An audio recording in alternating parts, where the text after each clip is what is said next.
I'd like to reconvene our public meeting for tonight and ask you to stand for the pledge. Right hand over your heart.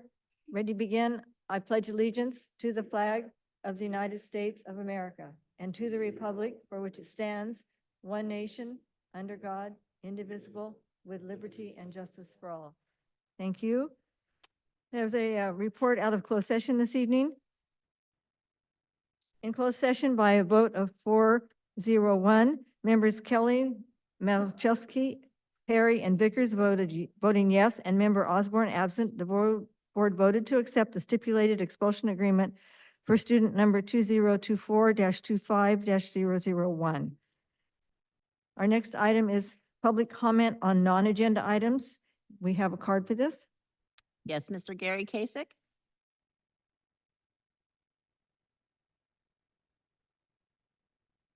Good evening. This will be quick. Just want to repeat a recurring request of mine for the board meetings. When you have public comment before agenda items that include a presentation, we got to guess on what's going to be presented. So it just makes it very difficult. City Council has their public comment after the presentations. I think you're kind of wasting time because you might answer a bunch of the questions that are going to get asked. So not just for the agenda items tonight, but for any agenda item, I just repeat my request to reconsider the sequence that you see, because I think it'd be more efficient for us and would also feel more like community interaction, which I think is the intent of public comment. If that's not the intent and it's just to check a box, leave your flow like it is. Thanks. Just give an opportunity if there's any other public comment on non-agenda items and you didn't submit a card. Come forward, thank you. And you will be very pleased, Mr. Kasich, that's exactly what we're doing. The presentation will be made prior to public comment, and we move to our first information item, which is the Laguna Beach High School pool modernization update. Okay, so this is on the pool. All right, thank you, Mr. President Dixon. Vickers and members of the board and public. We have our design professionals here to provide our latest conceptual design for the Laguna Beach High School pool modernization. As President Vickers noted, we are going to do the presentation first, followed by public comment after. However, throughout the presentation, we also have opportunities for you to participate and provide feedback and ask questions. It uses technology, and our facilitator, Ms. Kristen Rose, from Foresight Planning and Development will take us through the presentation and bring up the different design professionals as needed. But I really would encourage you to please participate with us. It just requires you scanning a QR code and you'll be prompted. And for questions that we get that haven't been answered, our intent would be to add that to our facilities master plan website in the frequently asked questions section. So again, I encourage you to please participate, and it's not required, but appreciated. So with that, I will turn it over to Kristen.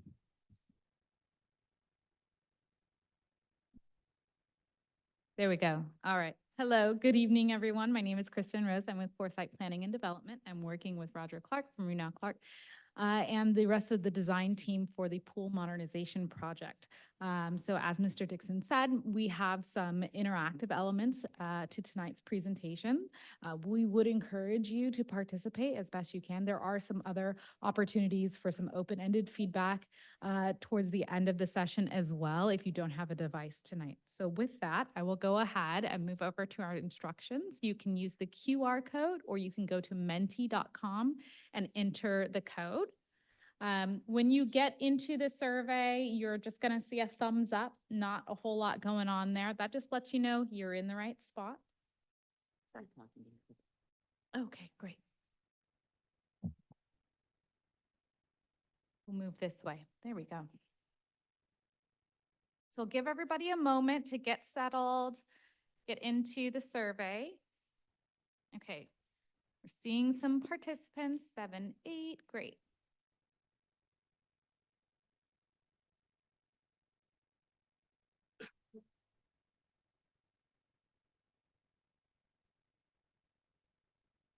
Okay, we'll go ahead and get started. There will be instructions at the top of each slide in case you need a little bit more time to get going.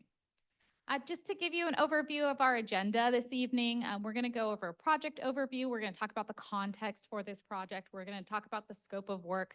We're going to talk about the schematic design concept and where the design is at this stage. We're going to review the design, review and construction process, the schedule and phasing. Talk about community input, have more opportunities for you to provide additional input, and then some question and answers as well. Hopefully, what we've done by the time we're completed with this project, we've answered all of your questions and you just have a few follow-ups, right? A little bit more detail that you're looking for. So with that, first thing we want to understand is who's with us in the room. Tell us about yourself. You can look on your device and see it a little bit better. It just helps us understand the perspectives that you're bringing to today's session. Are you a user of the aquatics facility? Are you a parent of a user? Are you part of, say, a partner community organization, an organization that works with the district, you know, either through philanthropic means or through other opportunities? Are you a student? Okay. Or just an interested community member? Are you a neighbor?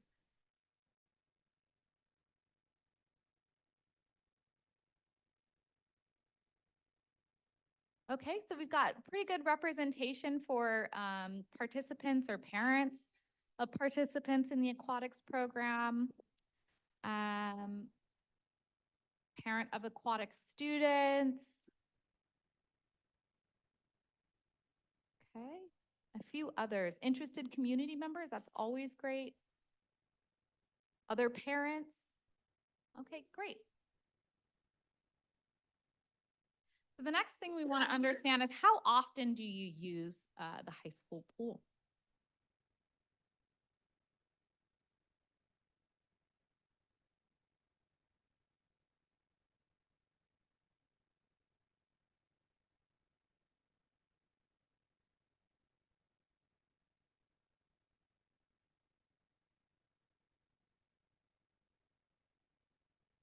Okay, great. So majority of respondents are frequent users.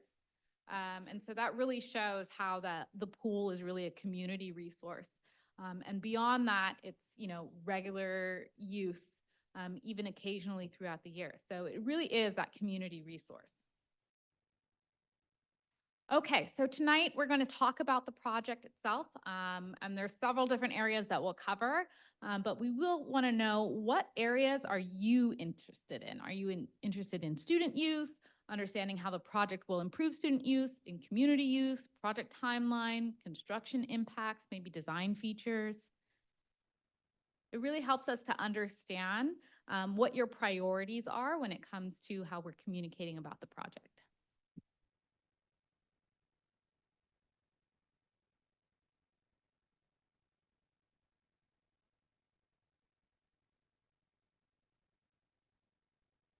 Okay, great. So student use, definitely a top priority for the group here, followed by design features. We're going to touch on all of these things, but it does help us understand what's most important to you. Okay, so let's talk about the project. Let's talk about some context.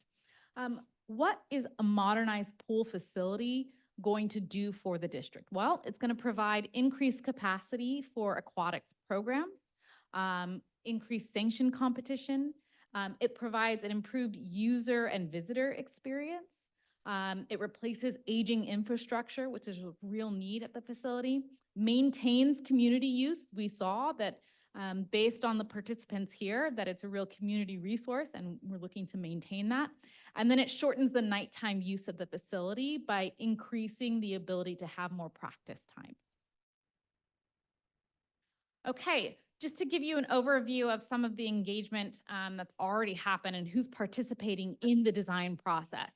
We have the Laguna Beach Unified School District. We have the City of Laguna Beach representatives, Laguna Beach High School aquatics coaching staff, and community aquatics program partners. So all of those stakeholders have had an opportunity to work with the district to provide input in shaping this project. Okay, so I'm going to go ahead and bring Roger Clark from Runau Clark Architects up, and he's going to talk about the scope of the work and then talk about the design features. Thank you, Kristen. Can everybody hear me? What we've been looking at and going through a lot of evaluation, and Justin from Aquatic Design Group is going to come up in a minute and talk about the utilization of the pool. But it is designed right now, currently envisioned as a 45-meter pool with a surrounding deck. We have home and kind of visitors bleachers, although they're combined, and you'll see that in a plan in a moment. We have locker rooms and places for students to change. We have coach's office. We have indoor and outdoor showers. We have community and visitor restrooms. Right now, everyone kind of uses the same area. We have mechanical equipment, obviously, to run the pool. We have to have a place for all the pool equipment, and so that's at a lower level. We have pool equipment storage, and we'll show you that. And we have a scoreboard, and we have improved lighting for safety of the facility. And so that's kind of the scope of the work, and so we'll take you through in the next things. Kind of the layout of the pool. This is just a view, a preliminary view looking upwards towards the district kind of annex facility towards the north of the site. And this is looking at the pool deck. On the left, what you're seeing is those bleachers with an overhead canopy, and it's envisioned that we would have solar panels on the top of that. You're seeing additional shade on the right-hand side. And one of the things I want to point out is that that pathway from the upper level with the stair there is being maintained. And so that access from the upper level past the tennis courts is all being maintained. Also, what we're doing is keeping those tiles that are there along that wall. We're not affecting those, and we're keeping those in place. And so a lot of the utilization of the pool will continue the way it is, but we're going to talk to you about how it better facilitates the programs that the district has for use of water polo and swimming. Let's go ahead and go to the next slide. I don't know that we're doing question and answers right now. This is just some additional exterior views. The one at the upper left is the one we just showed you. The view from the annex building, and this is kind of from the north looking south towards the ocean. And so we've removed that building kind of that sits right in the middle of that in this scheme. And so the view out towards the ocean will actually improve. The building, the new building is actually the same height as the existing building, but it actually sets back further a little bit to the west. The one in the lower left hand is looking towards that new building and towards the bleachers. And one of the things we heard, early on in the planning was putting concrete bleachers in so you don't get the sound of metal bleachers, but also broadcasting the sound towards the tennis courts and not towards the homes. The last view there is looking kind of from the northeast corner back towards the southwest with the bleachers, the canopy, and kind of this screen wall along the street, which we'll show you again in just a moment. And this upper view is along Park Avenue there. What you're seeing there, we'll show you in plan in just a moment, is there's a community restroom that's separate from the locker rooms, and from that, the right-hand rendering there is looking at, we have exterior showers, and so we're required under the code to have a certain number of showers for users of the pool facility. The lower right-hand is kind of that view looking up Park, picking up the arches of the theater and that across the street, the kind of the architectural statement of that, the colors, the texture, the material that's common with the existing high school. And then you just see kind of a detail there on the lower left. You can go ahead and go to the next slide. So this is sort of a plan of what's there now, just to refresh everyone. There's an existing shower and locker building kind of at the south end of the pool. There's the 25-yard by 25-meter pool, and then the small kind of warm-up pool, I'll call it. You see the shade shelter there, and a lot of you are all familiar with this. So, and then we have the existing pump building that's there and next to the pool, and then the parking lot. And then the tennis courts, obviously, to the east. Let's go ahead and go to the next slide, Kristen. And so this is how that starts to transform. And so you see The new 45-meter pool, as it overlays over the top of that, there's a new restroom building in that southeast corner. And that's really, and showers actually are in one of those family rooms in there. And so there's areas for the community to use restrooms at the site, while the students and athletes are using the locker rooms and restrooms over there. And so creating that kind of dual use. The red outline there you see on the left is the outline of the new building. And so it is larger to provide capacity for student athletes, but also for the larger pool equipment, some storage needs that are necessary, and a team room and some coaches' offices. And so we've set it back a little bit, but it's still shielded to the north by the existing hedge that's there. And so we took that into account. And then what we're not showing necessarily on this one is where that canopy is, but it's along that current retaining wall that sits along the west property line next to the pool deck. Let's go ahead and go to the next slide. And so this shows that, that kind of layout for that shade canopy and the bleachers, the concrete bleachers. And there really is just seating for about 270 persons watching activities going on in the pool. We do have some on-deck storage along the front of it. We have need for the reels that hold the lane lines, and there's starting blocks if they're doing water polo that are up there. There's lifeguard tower, and so that's contained in an area kind of on the north end. I mentioned before the walkway coming from the north is maintained, and so you see kind of next to the shade shelters there on the east side of the pool, that walkway that goes there, and that's maintained. It's actually about 7 or 8 feet wide, going down between the tennis courts and the back of the pool fence. And those shade shelters are there for your scorekeepers, your timers, your coaches, but also just for general use if you have a community use event going on at the pool. And then we have the ramp coming from Park Avenue into the facility. And what you're seeing there on the corner is that community use restroom in the lower right-hand corner there, and the family restroom with an indoor shower there also. Then on the left, what you're seeing is that new building with boys and girls locker rooms, boys and girls restrooms, an elevator that we need for accessibility under the current code, and then some limited parking. There's trash enclosures there. There'll be, we were talking about providing for e-bike parking and fitting in quite a few things in here and looking at this. And so I think there's a real attempt to keep the height of the facility down, to keep the space to what is needed for the program. And if we can go ahead and go to the next slide. And I'm going to ask Justin from Aquatic Design Group to come up and talk about the utilization and how that's maximized and kind of why the 45 meter. Thanks, Roger. Board members, community, glad to be back. You can see the reason for this 45-meter pool is really utility and functionality. A 50-meter pool, 60-meter pool, 70-meter pool, they'd all be great. Unfortunately, we have a very tight site. Can't talk tonight. So we really wanted to maximize the pool space we can for the programmatic needs on the site.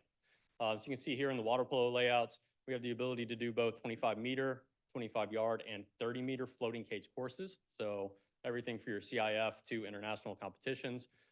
With that, we also have the ability to do multiple practice courses. So you can see on the far left, quarter courses for warm up, warm down, other practices while your varsity team is competing or practicing. Likewise, with a half JV course, you can do water polo and swimming at the same time. Part of that we talked about earlier was the reducing the nighttime use. So the ability again to use multiple programs, multiple sports in the pool at one time. And then finally, when you do that 30-meter course, you have still three swimming lanes and an additional shallow area outside of that. So again, very functional, very usable pool that could do multiple things. On the next slide, you'll see the swimming layouts. On the far left, you look at maybe that competitive venue where we have 10 competitive lanes. And that includes buffer lanes on either side. For those of you who attend swim meets, you know those buffer lanes are important. And we're still providing a significant number of warm up and warm down lanes for your A meets, BB meets, even your B meets. Everything can be accommodated here. We have an 8-lane competitive course. That could be your CIF layout. Again, buffer lanes, and then we have 6 warm up, warm down lanes, shallow. And then of course the 2 practice course layouts. You could even do some of the meets that run 2 courses simultaneously. We have enough lanes for that. And then on the far right, you see a practice course using primarily deep water, and then more of a warm up course for your water polo. Yeah. So by California code, we're required to have a minimum shallow depth of 3 foot 6 inches. That's also a great depth for your recreational users, your swim lessons, water walking, aqua jogging, aqua Zumba, all those sorts of classes. And so we have 10 feet of shallow water, right? All shallow water, no lane there. So you don't have to worry about arguing, fighting for that space with a lap swimmer for those community use programs primarily, but also for phys ed, PE, any of those sorts of classes that would want to maintain. Additionally, you have 1 shallow lane after that that would be safe for those same purposes. So you can get up to 18 feet by 75 feet. Do the math, that's almost 1,000 square feet of shallow water in this pool.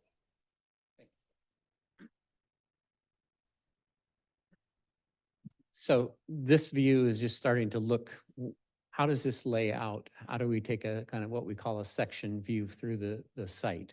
And so what you see on the left is the building. You see the lower level where they have the parking lot, and this currently exists. Your pool building is on 2 different levels. But what we're just showing you is that relationship. And then we keep the pool deck in exactly the same level that it is now. We studied a lot of things and moving that around, and it just wasn't feasible and wasn't practical to move it up or down. And so we're keeping that the same level. You see the bleachers and the concrete bleachers. We tried to move those back to maximize the amount of area on that deck and make it as usable as possible for both athletes and for the community. And then you see the lighting, you see the annex beyond, and then the pool. And so the pool will be completely fenced, of course, for safety. And just for under code, we have to make sure that someone just doesn't wander into the pool and have a terrible accident. And so down below, what you see is the pump room, mechanical rooms, and kind of what supports the functionality of the pool. And there's some additional storage that's down there. Let's go ahead and go to the next slide. This is just starting to look at some of the colors and materials you see at the top. And we want to talk about at some point, you know, what do we name this? What do we put on here as graphics and make this something that's exciting for the students, but for also for your community. I talked about the arches and that. We brought over some of the slate that's on the existing building, ability to reuse some of that on the new building in a small area that you see there.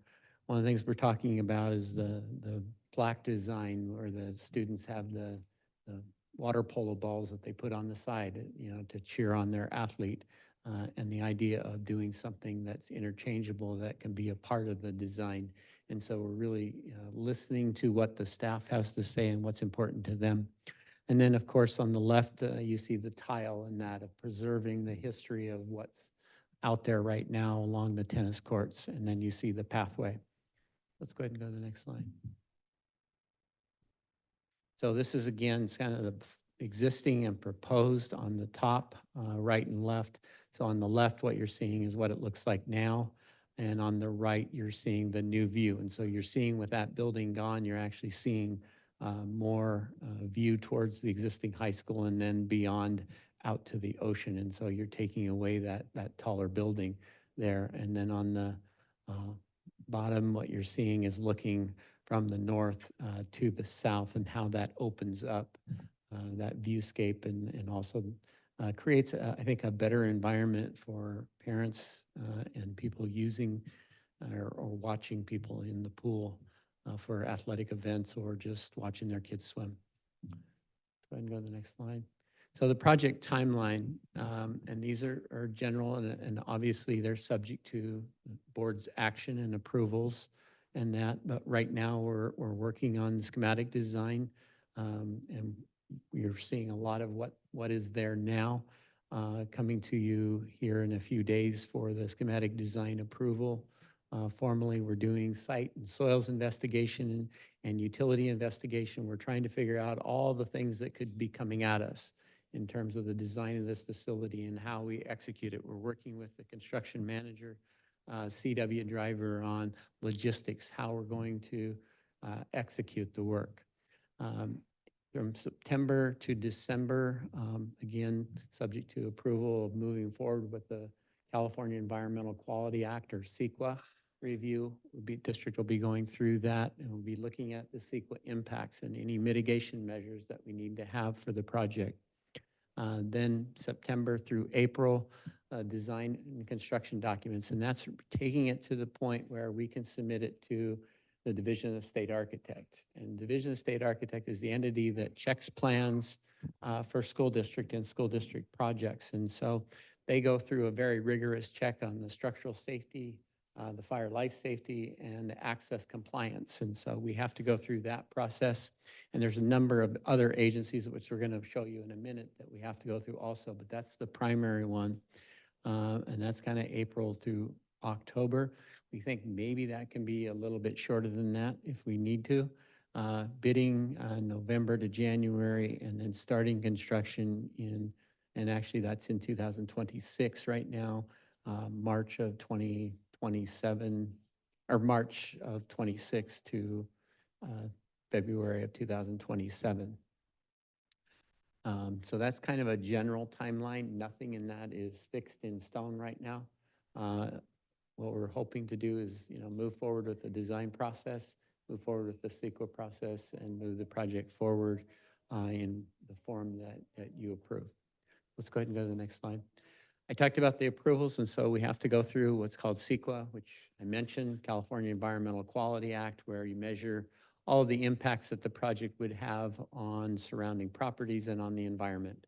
And so it's pretty straightforward. It is what it says it is. And so we look at a number of things, and the district has hired a specialized consultant that'll be doing that investigation work, and she'll be aided by our staff in providing technical information, by the contractor who's providing information on the equipment that they're going to use to build the facility. And so they're looking at all the things that go into the project. California Geologic Service, that is basically is a state agency that looks at how the geotechnical engineers have looked at the site in terms of the soil. Is there adequate soil bearing? Do we have to do any specialized foundations? And so that review has to go on, and that's simultaneous with the Division of State Architect review. We have to go through the fire marshal, and we'll probably even have to go through local fire review also. Health department, anytime you have a pool, you have to make sure that it's safe for students. And so we'll have to go through the health department and making sure that we have showers, that we have restrooms, and that the pool itself is cleared. Offsite improvement plans. We're not anticipating a great deal of offsite improvements, but we may be disturbing something and we have to repair it. And so we'll be working closely with the city on that aspect of the project. The Coastal Commission, we're still working through that process of whether you're exempt or not. But again, the CEQA consultant will be evaluating that. But if we need to, we'll be going through the Coastal Commission on the project. And then I mentioned the Division of State Architect. One of the things I didn't mention, though, about the state architect is just because they look at the plans, they're not done yet. So one of the things that we have on site is a full-time project inspector during construction.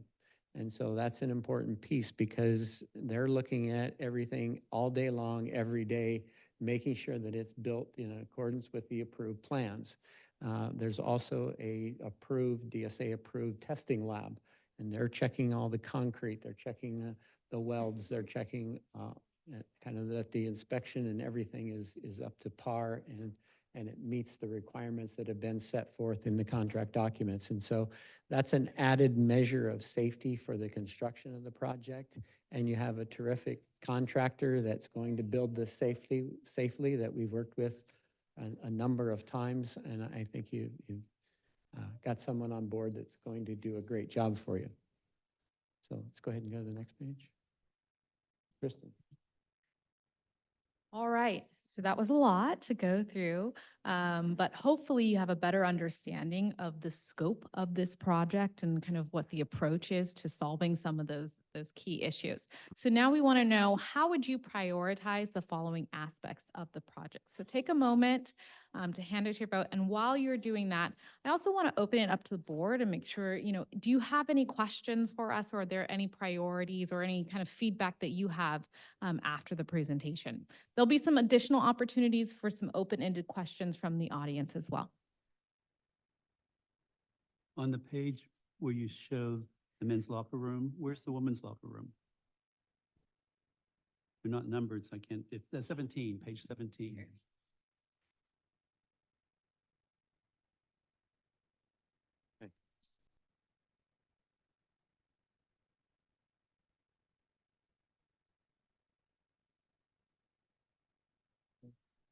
Just a moment. Did I miss it? 14.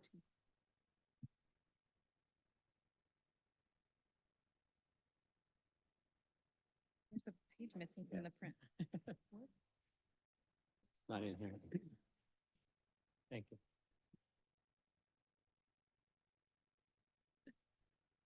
Okay.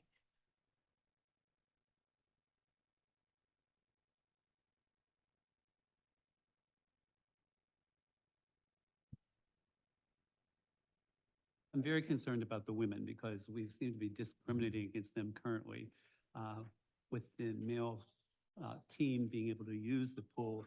And I think we send the female team someplace else. So that's one of the important things about this larger facility. Great. So I'm kind of confused about the shallow part of the pool, because it says there's one shallow lane, but then in the description, it sounded like there was a lot more than a shallow lane. So that wasn't entirely clear to me where it is on here. Yes, ma'am. So at the, I guess, plan view south of the pool, looking at the pool lengthwise, there's a white space before that first lane. I And see. That's 10 feet of all shallow water. I see. And it's the same length, same depth as the first lane. Right, yeah. So it's 3'6", and then at the start of that first lane, it'll transition from 3'6" down to about 4'2". Great. Okay, thank you. You're welcome. Now we've had some complaints about us not having a pool for children or that we had currently. What I also heard is that no one uses it. So can anyone inform me? I can take that one. So currently, I believe you're referring to the wading pool. That is not programmed by the city. And one of the things that we've learned, is that they have used it for splash ball. But in talking to the people that run splash ball for us, that is not essential. And in fact, that's not the national norm for that program. And they would be just fine in our pool. They traditionally do that program in deeper water because it's supposed to help learn to swim as well. In addition to that, we have communicated that with our pool, with any iteration of a pool, there are temporary platforms that you can provide to provide whatever shallow depth you need on a temporary basis, even within a 7-foot deep pool. So we've shared those items with the city of Laguna Beach as they explore how they could use a pool.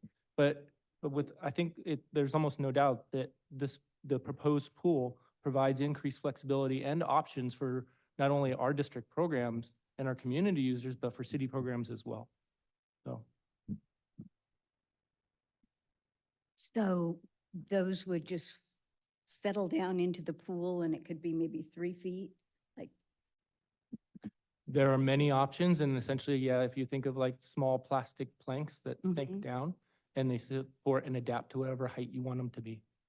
and would we have a storage place for those? There is a lot of storage included in the current plans, both indoor and outdoor, but that's why you see a lot of that proposed deck space at the north side of the pool in the plan there. The pools do require a lot of storage, and it's better to have them on the pool deck because Mhm. then it's easier to access and there's Sure. less risk of injury in getting them in and out of the pool. Sure. And with the bleachers, is there any storage under those? Are those solid concrete? Or is there storage underneath? Those are concrete. Those are. The solid. whole thing is Yeah. concrete. Mhm. Wouldn't, I know a lot of places do concrete and then because of the cost, then do some gravel for underneath for part of it, because it doesn't really all have to be solid, right? It doesn't have to be solid. There's actually be either a void in there, or actually we'll fill it with styrofoam as a filler. Yeah. Yeah, And that would save costs? absolutely. Okay. Yeah. And how is the concrete as far as sound? It's going to be much quieter than an aluminum bleacher. You've probably been to a stadium where people are stomping their feet on an aluminum bleacher, and it's very loud. Concrete, it just kind of deadens that sound. And so much quieter. I know at one point we were looking at the metal retractable Yeah. ones so we could have space, but it was determined that these concrete would be better. Yeah. Okay. Yeah, and then we're putting it, trying to put an acoustical deck on there to absorb the sound also from that. And so And what is the minimum size pool that you could have a 25-meter floating course? So if you want an all deep 25-meter floating course, it's 82 feet plus 6 feet for each goal, plus 1 foot on the backside of each. Then when you have to transition to that 3'6" code minimum, you're at about a 32.5 to 33 meter by 25-yard pool. Okay, so 33 and a half would basically be the minimum. Yes, ma'am. Okay, thank you. Great. Oh, And oh, if we had a 33 and a half pool, what would we lose? You would lose your ability to close earlier because your programs are going to be stacked like they are now. You'd also lose the ability to host certain competitions, both for swimming and water polo. You'd lose your shallow water because now we'd be truncating that 3'6" area. As soon as you step off the stair into 3'6", we start transitioning at 1 and 10. So you'd lose a significant ability to have multiple programs in the pool, not just at one time, but in general. so we wouldn't be able to have water polo meets? You'd be able to host a high school dual meet, but you wouldn't be able to attract larger competitions. You'd have the same problems that you're having now with maybe prioritizing one gender over another, or some of those sorts of concerns. So if we could have two competitions at the same time No, you can with have bigger pool, so there's no gender competition? You'd have, I'm speaking specifically about practices, because you don't have as much water space. So now you'd have to, one sport would get better practice time. Okay, I just want to make sure. For the larger pool, you can have the 2 practice sessions going on. You can. It's the smaller pool, you can't. okay. Not two games? Not two Two games. practices. Well, And- 2 games. And is there a specific number of showers that we have to have? Yeah, there is. There's basically you take the size of the pool and then you divide that, and there's an equation, and that equals the number of toilets, showers, sinks, baby changing stations, etc. And can the showers all be outside? They can be all outside. Okay, good. And of the different approvals that we have to go through, like CEQA and Geologic Service, what would you anticipate, would there be any problems, say with CEQA? I mean, what would you kind of be ready for that you think they might look at? I don't see too much of any issues other than we're going to have to be looking at traffic. Park Avenue is a very limited width street. And so Right. that's going to be of a concern. And so there probably have to be some traffic studies done there. We're certainly going to have to look at air quality of, Oh. when they're doing construction. That's one of the things they look at. And then I think the other thing is the lighting of the pool, lighting levels. But they're going to look at every aspect from noise to lighting to, air quality, anything that goes into that, they're going to be looking at. We're probably not going to run into, endangered species because it's a fully developed site, Yeah, right. and so we're not going to run into some things, but then there's others that we probably will have to look at. What are those impacts? So traffic, air quality, possible noise and sound Mhm. pollution would be Noise the and main. sound, and then light And light spillage. One of the things we look at is designing light fixtures that don't spill into neighboring properties, that cut that light off right at the edge of that. And we can look at very closely fine tuning where the light poles are and where the source of that is so that we don't have glare and spill over into neighboring properties. And then also just through limiting the hours of use. And so some of that discussion during sequel will come about talking about the hours of use when those need to be turned off. And so there'll be discussions of that also. Thank you. You're welcome. If we don't modernize the pool, Yes. what possibilities do you see could happen with this existing pool? I think probably the one thing you would have to look at is, can we deepen the pool, to get the proper depth of water throughout the pool? We might be able to look at a small lengthening of the pool, but again, those are quite expensive to even do that also. So if you don't move ahead, you're either stuck with basically the limitations that you have now on your practices and on your programs, or you do some modification to it to slightly improve that. And this is basically a 40-year-old pool. Yeah. And so if there was an earthquake, do you see that there'd be a possibility of us flooding the downtown of Laguna? I'm not ever going to say that that could never happen, but the likelihood is probably pretty remote.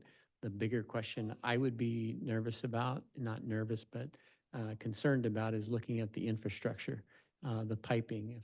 If this pool is 40 years old, some of that piping is getting towards the end of its useful life, and so that certainly is something that should look at as you go forward. And so you're going to have systems that over the next 10, 15 years are going to start failing. And so looking at that, you're going to have costs, you're going to have impacts if you want to keep a pool facility operational and in good shape.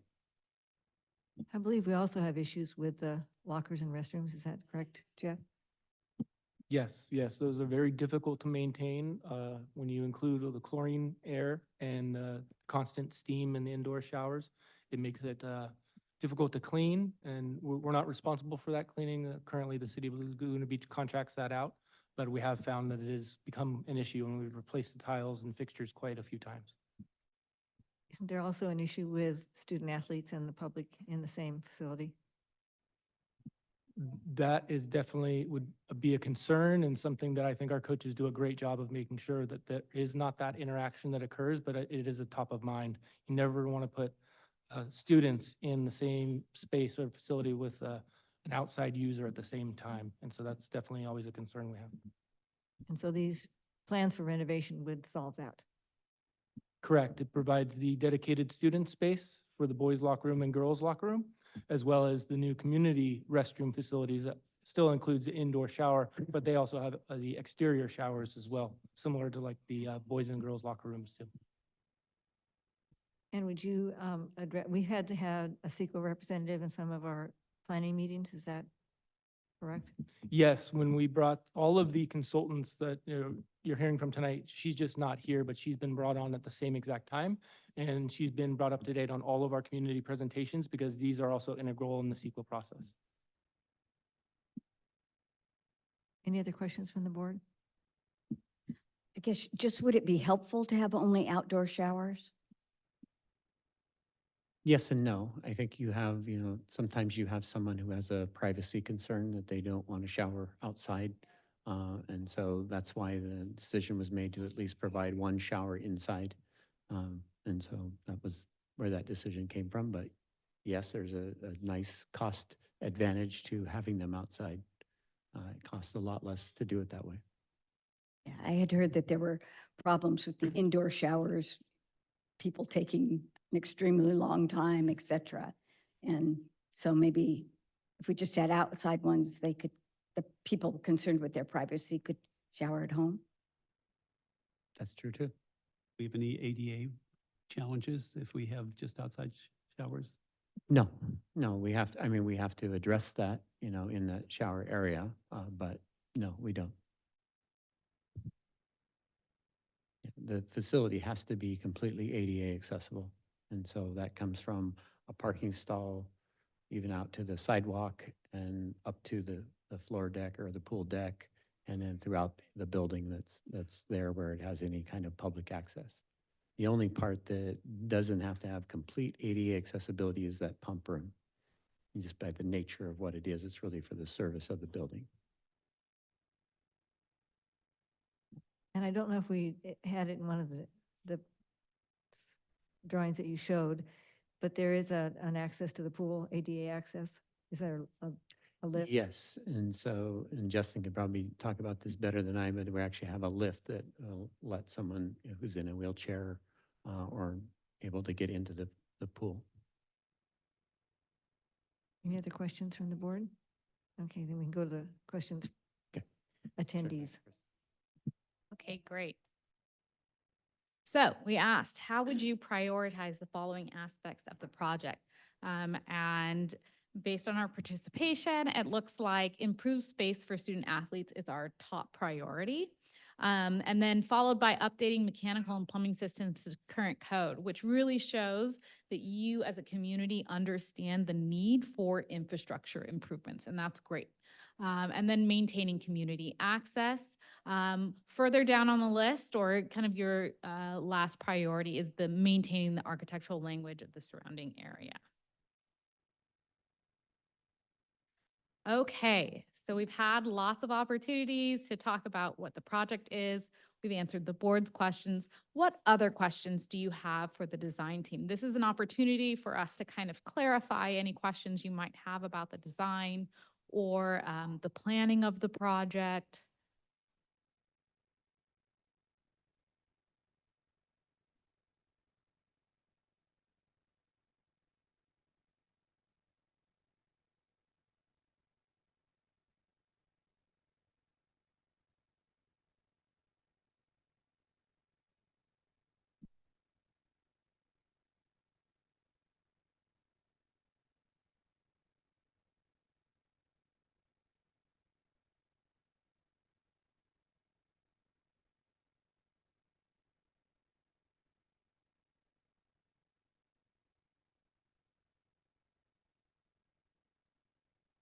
We'll give people a few more minutes to just formulate their questions, and then we'll start going through answering them.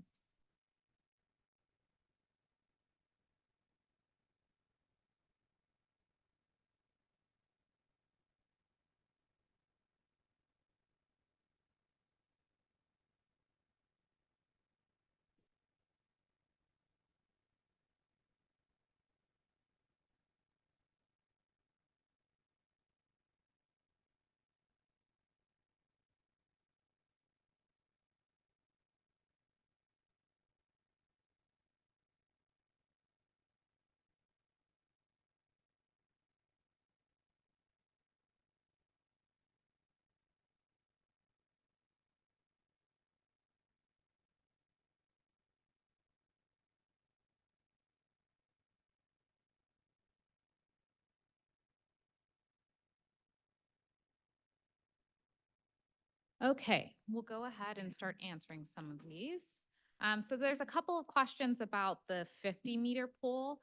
So we'll kind of group some of those together and talk about, why the size was chosen, why a 50-meter might not work, et cetera. Is there any way to get a 50-meter? If there was no limit on funds and you could build a new annex and the district wanted to elect to tear that down, yes, you could get a 50-meter. But with the current site constraints that we have, it's virtually impossible to get a 50-meter pool to fit on that site and still have adequate deck storage. And so looking at that, of all the things that need to go around that pool, we don't see a way with the current configuration of the site to do that. Can we still consider a 50-meter pool so that we have a competitive team in Laguna Beach? Kind of answered the same question. Really difficult on this site with the amount of deck that we would need to safely have a pool that's 50 meters long. Can we move faster with the timeline? Possibly. And that comes down to is how quickly we can get consensus from the board and from everyone that we want to move forward, and then how quickly we want to do that. And so that can certainly happen. If we can go back up, Kristen, is that possible?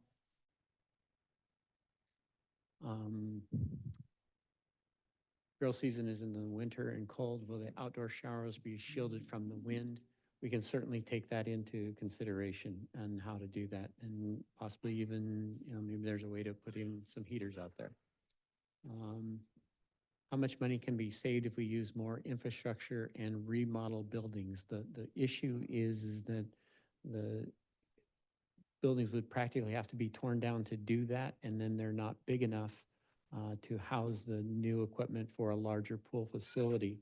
And so we would still have to add on to that. And so in terms of looking at it and then have to bring it up in terms of the seismic constraints for that building, it's going to cost just as much to remodel and add on as it does to build a new building for that. Are the parking spaces lost in the adjacent lot replaced anywhere? Ryan, I'm going to ask you to maybe address that one. We don't have a plan right now for replacement of those. We are losing a few spaces. Yeah, I think in general, there is going to be some give and take with any project. So we're going to be evaluating that probably through the CEQA process, the parking more in depth. But we do look at our parking at the pool facility and at the high school and district office kind of comprehensively, the on-street parking. So that'll be further evaluated with the CEQA process. And I think in general, I think we're going to try to hit some of the high level questions here. I know there's a lot of questions, a lot more coming in, and we have limited time tonight. So to be respectful of making sure that we have time to get through all the discussion that we're having, we'll probably go ahead and answer most of these questions on our webpage, so we can make sure that we get everyone an answer to their questions. But if there's anything else, we can hit those highlights. I'll just try to answer a few of these. How much money? We already did that one. Will there be a snack space for a snack bar? Yes, we're looking at that currently in the northwest corner of a small area there for a snack bar area. Will the pool be warmer? I'm not sure how cold it is now, but yes, the pool can be heated. Will there be a jacuzzi? No.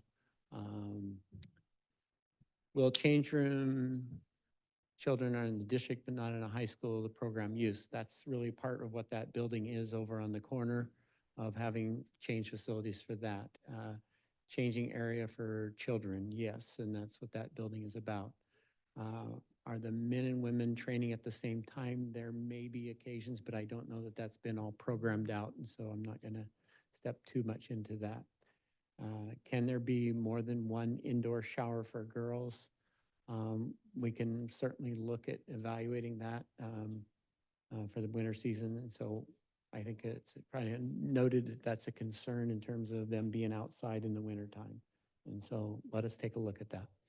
There was a question on there about why we had to reduce that, and it really comes down to the amount of deck area to make a safe movement around the deck, store all the things that we need to on that deck, and still have enough room. And that's why we reduced from the 50 meters to the 45.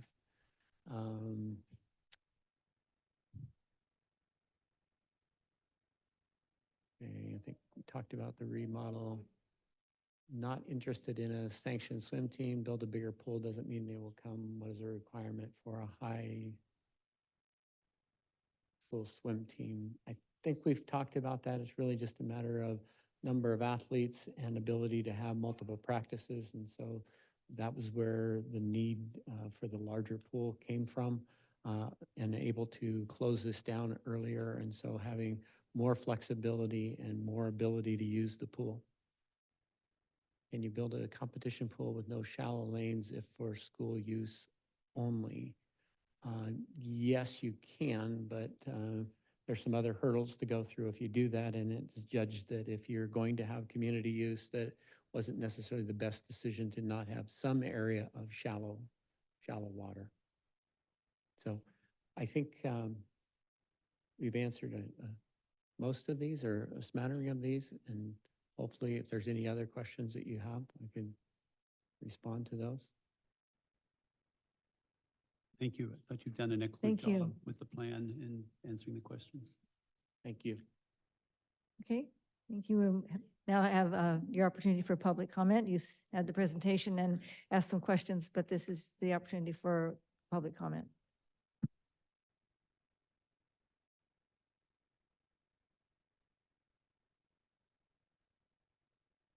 Come up to the You have to call them up. Okay, you have a couple cards. Okay, I didn't, that's right.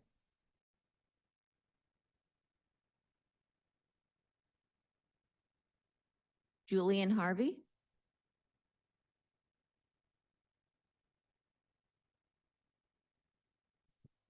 Thank you, members of the board.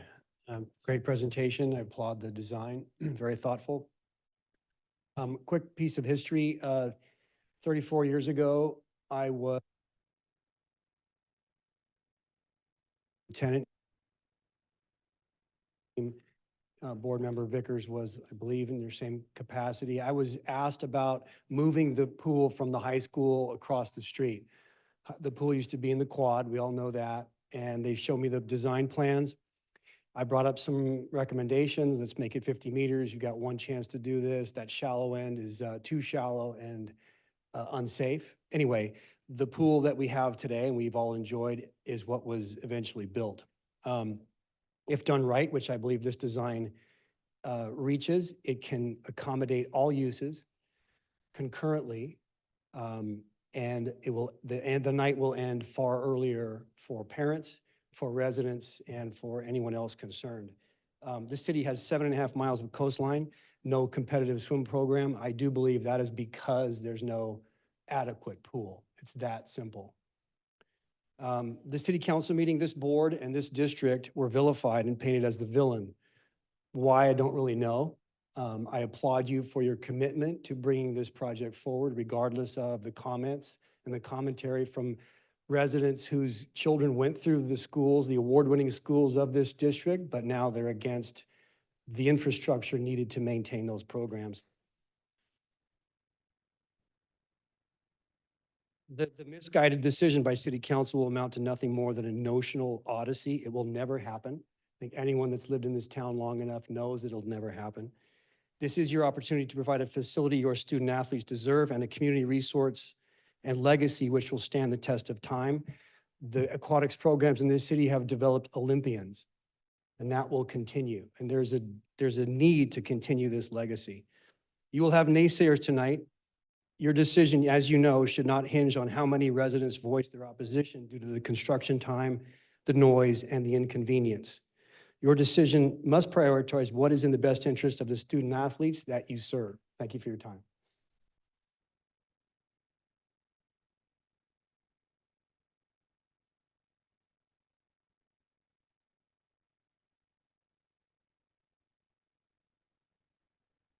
Benaz Kapoor.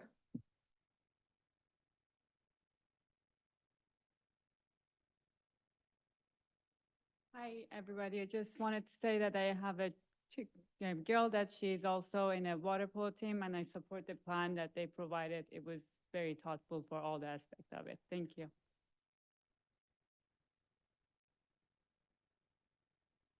Kimberly Smith.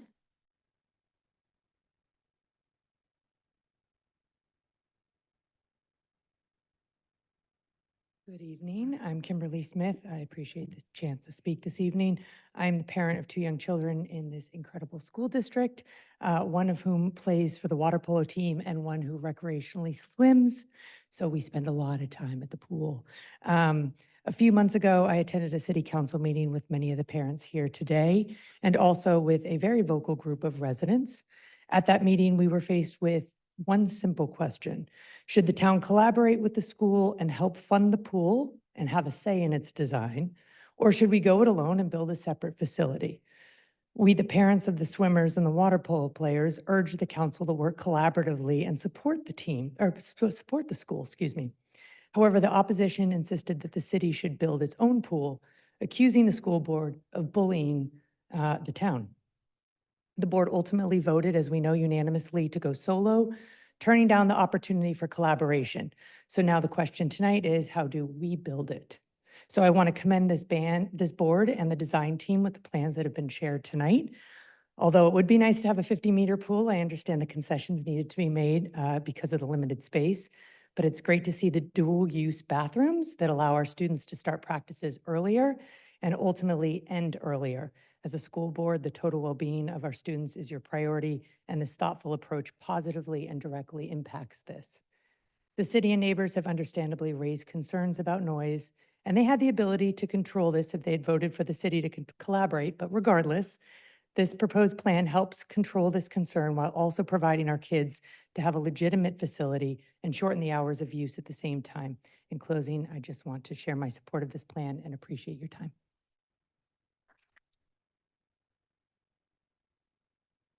Newt Morris.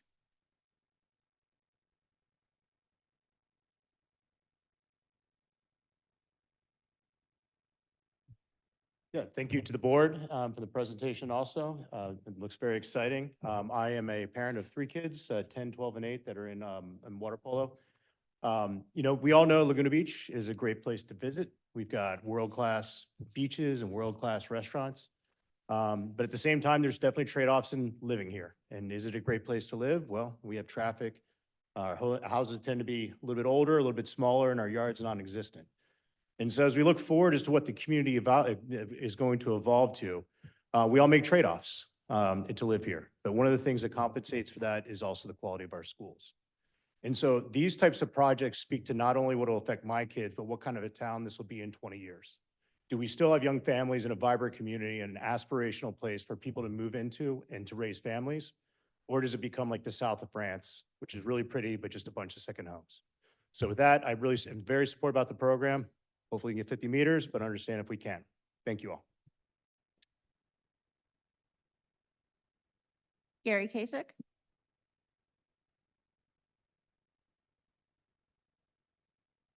Good evening again. Thanks for the presentation. I appreciate the changes to the sequence and also the additional change of now allowing applause. So that's good, showing progress. My name's Gary Kasich, and I support fully increasing the size of the pool and the modernization of the pool. What I question is the cost and the size of the building. I didn't see any presentation tonight on costs. I had asked one of the questions was, what's the cost of the pool and what's the cost of the building? I fully support building as big a pool as you possibly can in the space that's there. I think the kids need it. I think it's appropriate. I think you need to have the floating course. I was the one that asked the question about the competition pool. You're building a pool for the school and for our students and for our student athletes. That's about competition. So take away the shallow lanes. There's lots of comments about we're building this for the community. One of the other speakers said the city's going to go ahead and build another pool. The city has voted unanimously to build another pool. And I didn't see anything in the considerations tonight as to how that changes the demand on the school pool. So if you were to build all you can and not address community needs, because the city is going to address community needs and that's their need, that's their job. So that was one of the points. Upgrading and demolishing the existing building. Man, I just have a hard time believing that remodeling that building is going to be the same cost as tearing it down and relocating a building in a different spot that's 2-3 times as big. So what I would like to have seen is a cost comparison of how big a pool can you build and what is the capacity of it in the current space and how much does that cost? And then compare that to the current plan. It's with 2 shallow lanes, I think you're down to 40 feet, 45 meters or 40 meters of deep water. You can fit a 35 to 40 meter pool in the existing space. If it was a competitive pool in all deep water, you're in the same spot and you've saved millions of dollars. And also in your presentation tonight, I'm going to run out of time, but the other question was on timing. If you're going to change the end time, can we talk about changing the start time? This was brought up at the other offsite meeting and you're going to follow up with an answer. The kids start at 6 o'clock in the morning. So yes, I live by the pool. I've been called a NIMBY for living by the pool. I want the new pool to be built in the same spot that it is now. So I'm not sure how that's NIMBY, but can we look at the start time of 6 a.m.? That means the kids are parking their cars and beeping their horns at 5:45 in the morning, kind of early. So at the end of your deck today, you say funding has been dedicated to support the implementation of the facilities master plan without assuming any outside funding sources to help offset any project cost at this time. Last time I looked at your FMP, it was $80 to $100 million. You're going to do that without any outside cost? We need to talk. Thank you.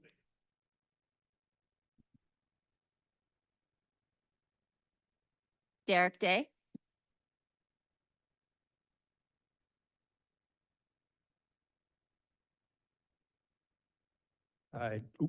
Derek Day, longtime supporter of the new pool. I think you guys are doing a great job. Keep up the good work. Do not wait for the city. I think it was wonderful that you put the concession in for the community with the shallow lane. People are gonna really, really like that. And in your timeline, you'll be there way ahead of the city, and I think it'll take the city another decade to put any sort of water in our town. That's it. Jerry Morgan.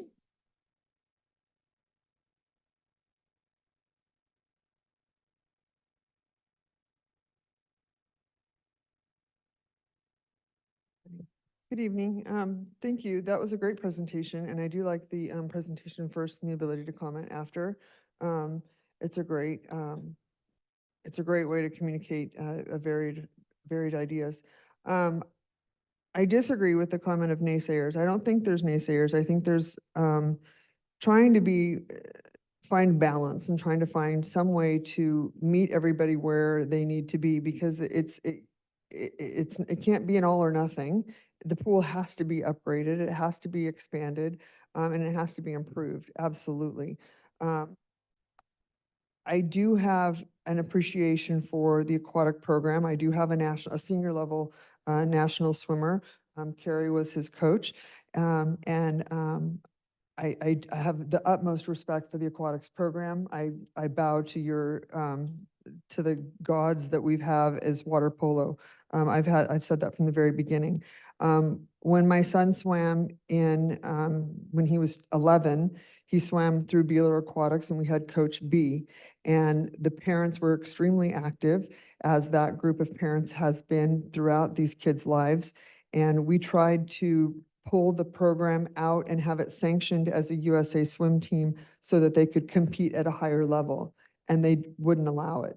The team did not, the coaching staff behind Coach B did not want it. He did not want the program removed from his control. So this was not about having more water. It was about not wanting to take the program that much larger.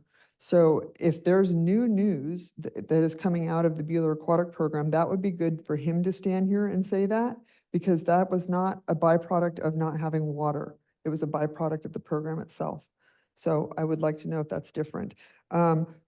There are only 21% of the households in Laguna Beach that have school-age children. So we do have to keep in mind that the 79% of the households that help fund 87% of our district do have a say in this process. And while I would love to have a 50-meter pool in this town, those 79% of the people, they are hesitant to want to fund such a large project, because there are other things that their tax dollars are being used for, and they would like to see a second pool. They would like to see the same energy being pushed onto the city to have the city build a second pool that does address more of the community needs, which might be a little bit warmer pool. It might have a wading pool. It might have a splash pad. And so trying to find ways to mitigate all of these issues is really critical to a larger sum of the population than the smaller group here. And still feels to me that it's a project that the district, you are saying, accept it. There's no negotiation. Thank you. Those are all the cards you received. If there is anyone else that would like to speak, please come forward.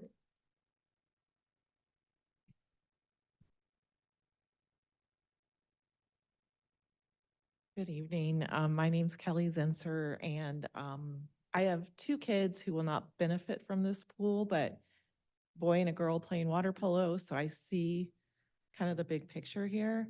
And I do wish we could have a 50-meter pool. The only people this pool is going to hurt is the girls' team, because when the boys do well in CIF, they keep on having priority over the pool, and the girls don't get to practice as early. So last year, the boys did really well in CIF, and the girls couldn't get their practice time in because the boys had priority. So it does, the size of the pool, the 25 meters does make a difference. And I would forego some parking at the pool, because there's plenty of parking down at the district. If anything could be moved around just to have that 50 meters, I think it would be nice. But regardless, I think this is going to be a huge improvement for these kids. My son's also was a lead lifeguard and the pool is literally falling apart. So it's time. So, thank you. Thank you.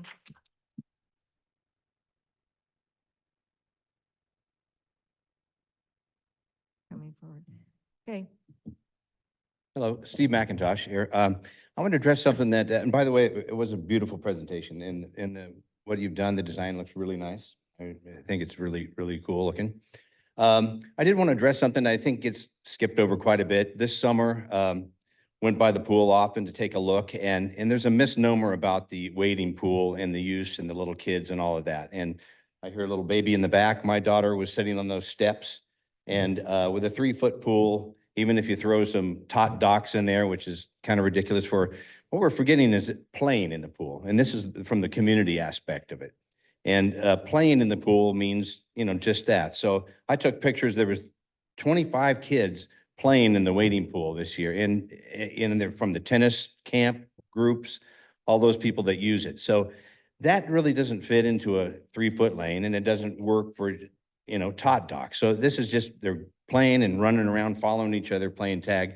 And that's a totally different thing. So that from the community aspect, that's what really needed. So for everyone to kind of dismiss that is kind of a big problem in my book. And I think you're going to hear from the parents when they actually wake up and see that with the little babies that are over there swimming. And it's something that really needs to be taken into consideration. Now, I know you guys will say, well, that's not our problem because it's not a community issue, but all of a sudden that's the angle to take. In the past, it's, oh no, we're all about the community. So you got to make up your mind. You're either going to embrace the community or you're not. And this is kind of a halfway excuse. Todd Docks, it's ridiculous. That's for people without, a wading pool. So that little baby back there needs a place to play in the water. And we did it and we had dozens and dozens of our friends. So take a closer look at that. I have photos. If anybody wants to see all the kids playing in there, there's nobody in the rest of the pool. They're all right there, like ants on a candy bar. So thank you.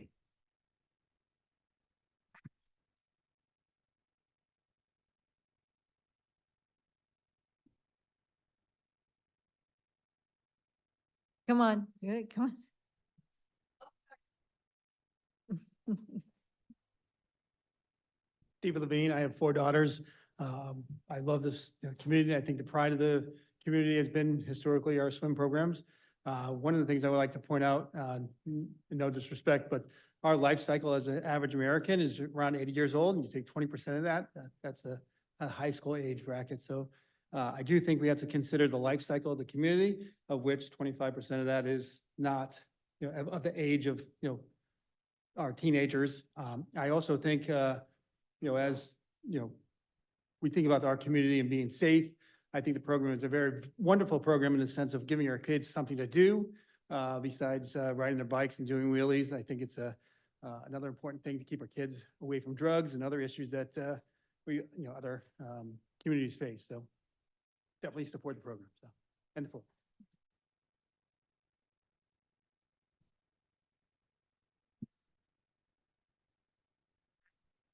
Leilani. I have 3 kids in the aquatics program. I have a 12, 10, and 5-year-olds who use the pool. And I just want to say the plan looks amazing. I really am hoping for this 50-meter conversion, though. I really think 5 meters won't make that big of a difference and that we could find space for that. As a competitive swimmer, that's important to me, and I would love to have a swim team. I know there's a different story there, but I think we could have one. And then also my husband grew up in this pool as well. He's a high school graduate from Laguna Beach and was a water polo player. And they've known for the 34 years that they've had the pool. His brother swam in the quad when it was there, and now here at the pool that they have. Is we need a bigger and updated pool, and you guys did a great job with the plan. And I hope we can push forward and actually speed up the timeline. So great job, you guys. Thank you.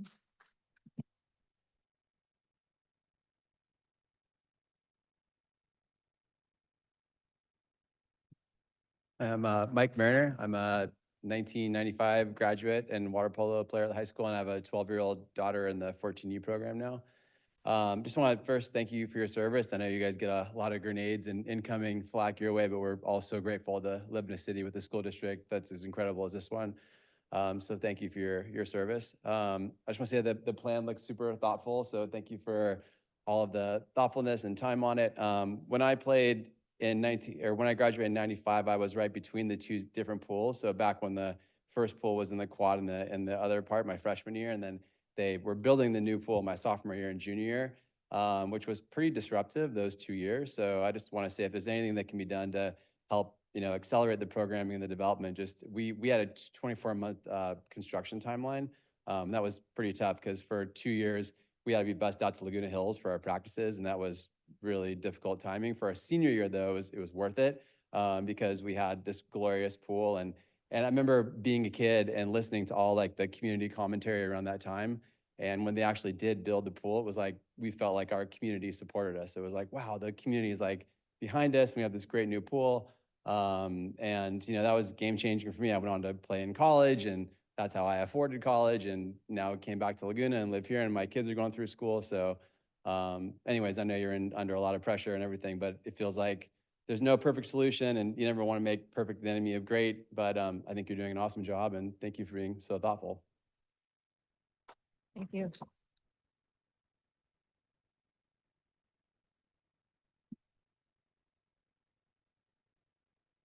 Hi, my name is Steve Lallam, and I'm a teacher coach here in the district. And I like the pool. I love the pool idea. But mainly because I like the idea because it could potentially give us, I coach cross country and I coach track, and we could get more athletes into the pool. Right now, it's really difficult to get anybody other than swimming people in the pool. So maybe some more opportunities there, and also maybe an aquatics unit for our PE programs. Could be a really good addition to our program. So I love it. Thank you.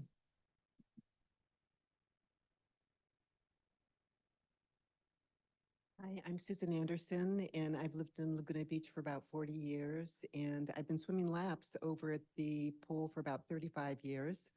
I know, Jan. My kids all went through the high school, all of the schools, and played water polo. Went through the junior guard programs, lifeguarded. My grandchildren are in the water polo program, do swimming.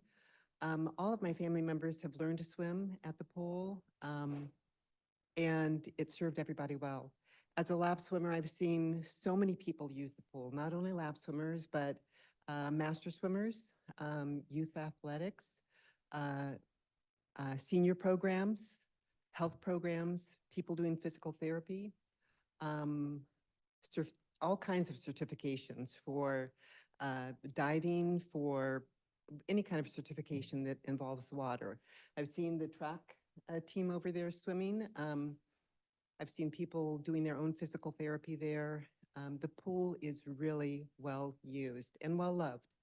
And it's a safe place for a lot of people to have a healthy place. And it's a wonderful thing in our community. And I would like to see the pool be as excellent as it can be. And I appreciate the school district coming to the community, talking to the community, going back and forth, being willing to look for solutions with the neighbors. I understand I have property in Laguna Beach, and I understand the considerations of property owners in Laguna Beach, but a school district is really important to property values, and we have wonderful facilities. We want to keep them wonderful. We want to have a wonderful school district and be supportive of our school district for the kids. One thing, my brother came to visit. He's a lap swimmer. He's been swimming for a long time. Played water polo in Newport Beach for Stanford. He now lives in Seattle and whatnot. And he comes to visit me, and we go over and lap swim. And every time he says, I'm surprised that Laguna Beach, for a city like Laguna Beach, there isn't a more state-of-the-art pool. And he said that every time. And I love my pool, so it always looks great to me. But he's more of a master swimmer, and so he was happy to hear that it was going to be updated, or this was in the works. And we've talked about it often. I think that a community shows a lot of its values by what it does. And I think that we value our youth, We value the programs they're doing, and we value the children that are coming through, and Thank you.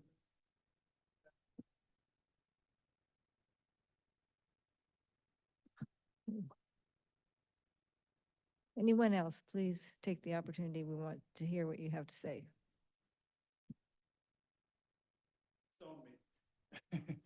I really wish you guys would reconsider and find a way to put a pool either at the district or in the tennis courts. Keep the existing pool open. I know it seems to be off the table, but having our kids have to shuttle to another pool for 2 years while you demo a pool. And right now you're trying to squeeze, we're getting a 45-meter pool. We could get a lot more if you just found another location for it. Tennis courts are the district. Don't give up on it. Seems like that ship's out, but yes, thank you.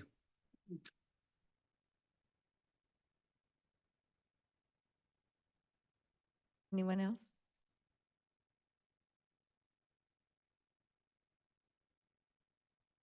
Hello, my name's Allison. I have an 8-year-old daughter who swims at the pool, and she's been in the swim team prep and programs with Beeler since the age of 5. She recently did junior guards this summer.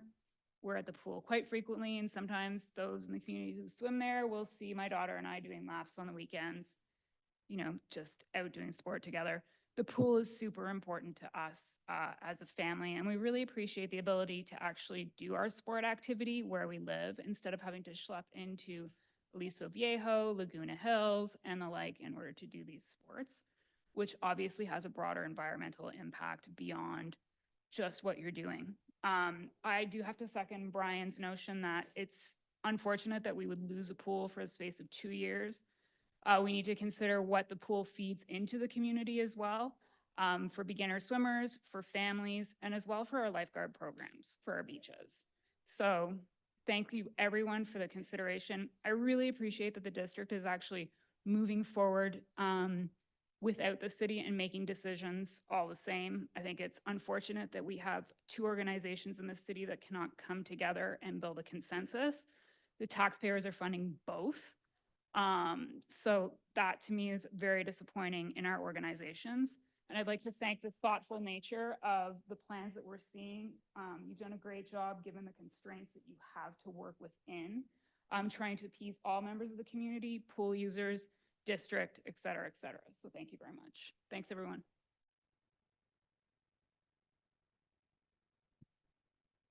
Any other speakers? Jeff, Mr. Dixon. President Vickers, sorry to interrupt. I just know I've heard it twice now, and I just want to clarify and having the pool closed for any amount of time is difficult. I fully understand that, but it was referenced for a 2-year closure, and the way it would phase out is a maximum of 1 year based on the construction timeline. So I just want to make sure the community understands that. But it's just, sorry, I just want to make sure that was out there. Thank you. And I know we hoped it's for eight months, but we were advised that that was not really feasible. But I know our timeline shows 11 months. So, you know, it's as ambitious as we can make it. Thank you. Thank you for interjecting that. And are there any other comments from, yes. Both of you. I'm out of breath. I had run my 10-year-old down to water polo practice until 9. I think the new pool looks great. I'm totally in support of it. It's crazy how we're stretching all the time and all these kids in such a small space. I played there in 99. It was too small then.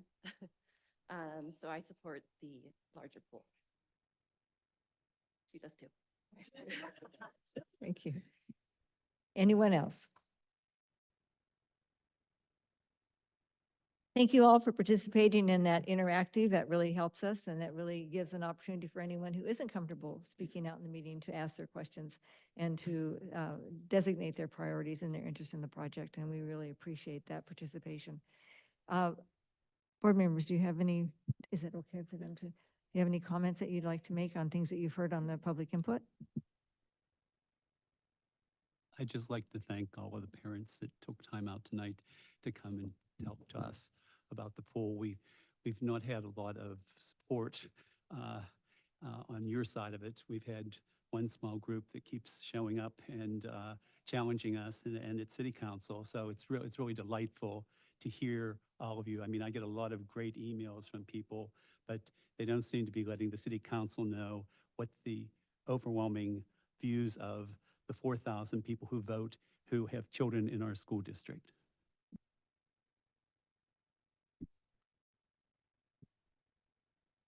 I also want to say thanks for a great report. I really appreciated that there were opportunities to have some interaction. The one thing that I want to add, I was not part of the subcommittees that worked with the city, but from my perspective, and I did say this in one subcommittee meeting that I was invited to, the schools are here to serve our students. But just fundamentally, I believe that schools are central to the community. So I don't think that there was because this has come up a couple times in the comments tonight, I don't think that anybody on the board does not want to work with the city to create a pool that serves the community.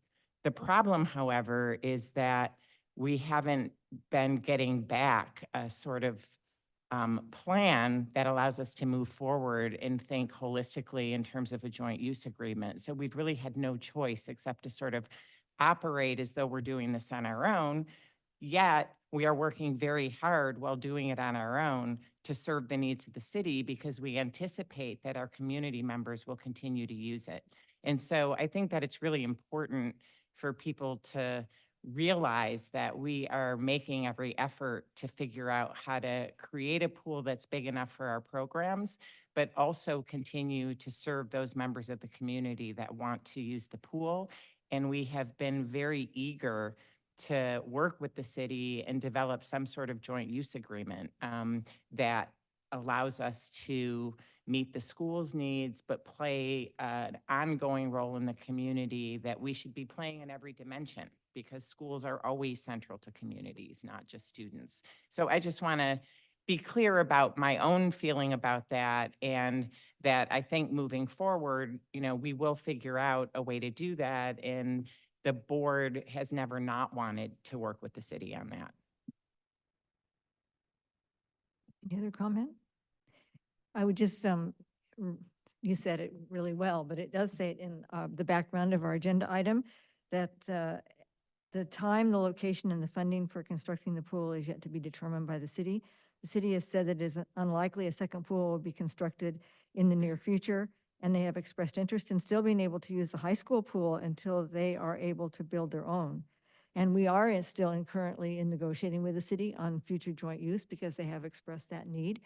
And initially, I mean, a number of months ago, some of the regular users that have used through a city program expressed to us that they definitely wanted access to water. So we have included that in our plans, and we know that's why we are incorporating the desire for community use, because they will be without a place if we didn't do that. So in response to some of the idea that we would build it just for our students, we don't want to do that because we want to address the community need, which are students, but are also adults.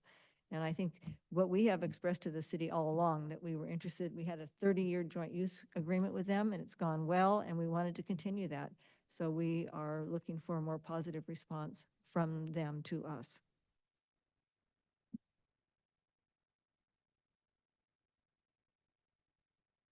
Thank you all again for your participation, and I think it was an excellent presentation. And as one of the speakers said, we are moving forward because we need to move forward because the pool is in such a poor condition.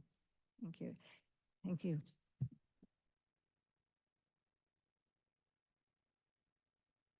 Our next information item is, you can all stay for this, is the Laguna Beach Unified School District Energy Master Plan Update. We just take a break. We don't take a break. Mr. Dixon.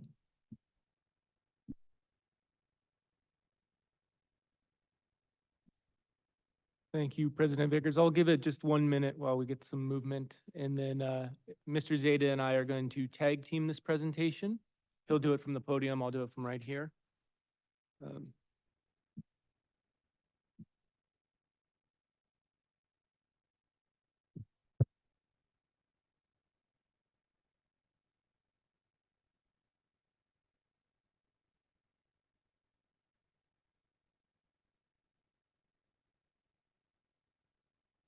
Okay, so as the board recalls, in July this year, you received the very comprehensive report from P2S that showed a roadmap for getting our district to carbon neutrality by 2030. Between 200 and 300.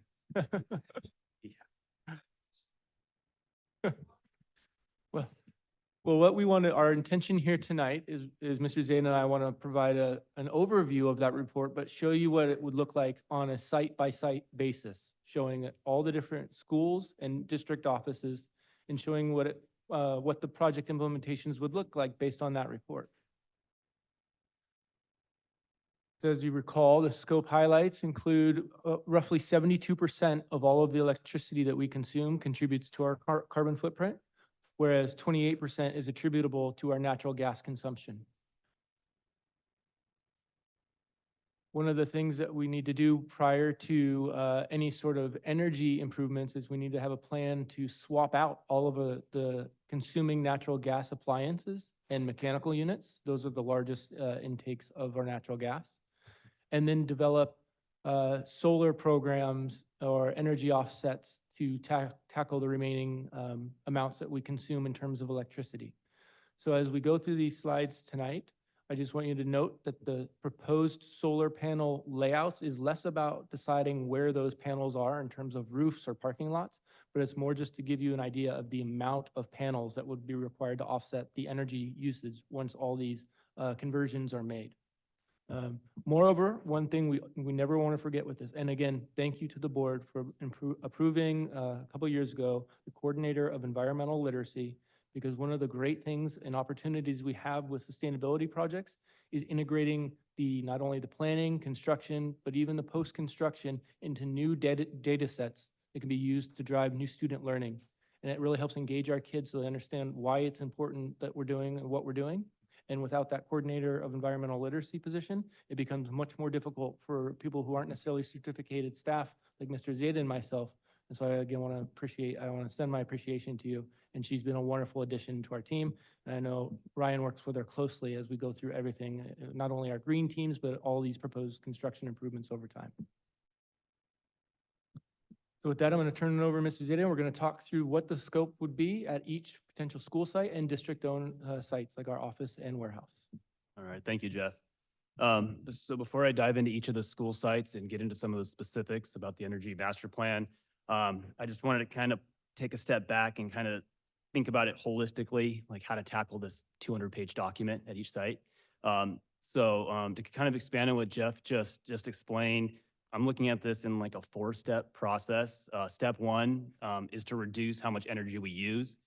So it's something we've been doing and will continue to do. So that's just incorporating how we use and operate our school facilities. That's, turning off the air conditioning when you don't need to use it, turning your lights up when you leave the room, but then going deeper into those kind of uses. So that's step 1 right there, saving energy just through how we use our schools. The second step is to replace inefficient electrical, lighting, and equipment.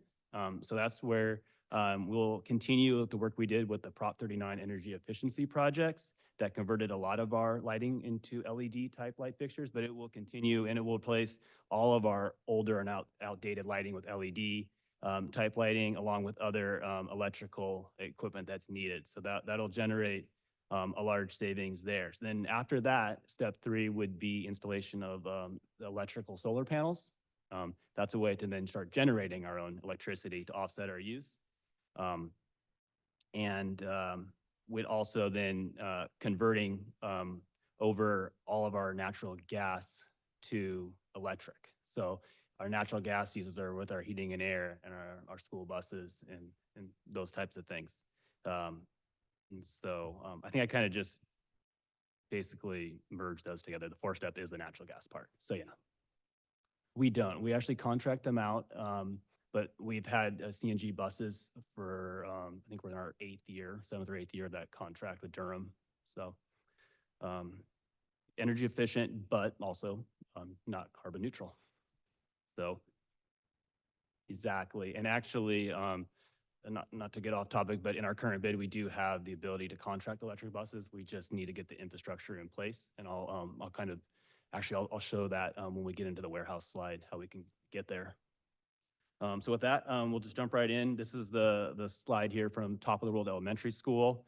The plan would go in, and the first step would be to replace the light fixtures, convert everything over to a true LED fixture. In addition to that, we'd be replacing, toggle switches with motion sensors in the ceiling that would automatically turn the lights on and off based on occupancy. After that, there currently is an existing solar system at Top of the World Elementary. That's our only site with current operating solar. There's 126 panels. It's about a 50 kW system, so 50 kilowatt size system. The proposed energy master plan adds another 197 solar panels to the site.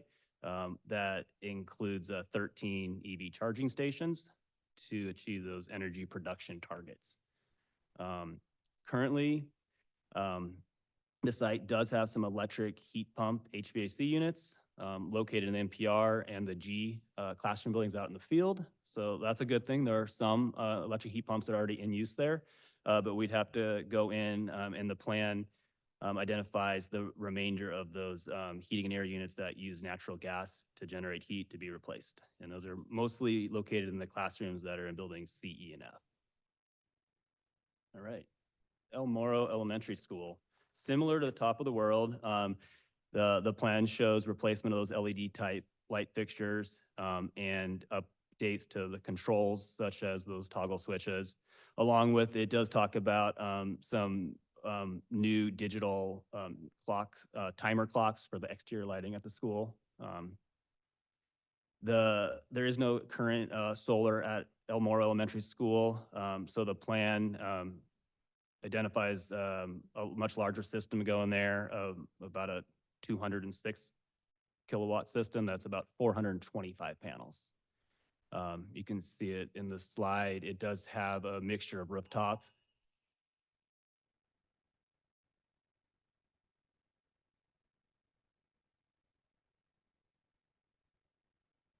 Pause for a second for it to end. All right. So at El Moro, it shows 425 panels. It's like Jeff said, it's diagrammatical. It's not saying that you're going to go in those exact locations. It's showing how it could be done with an engineering lens, a combination of rooftop and even some parking lot structure type. Round two.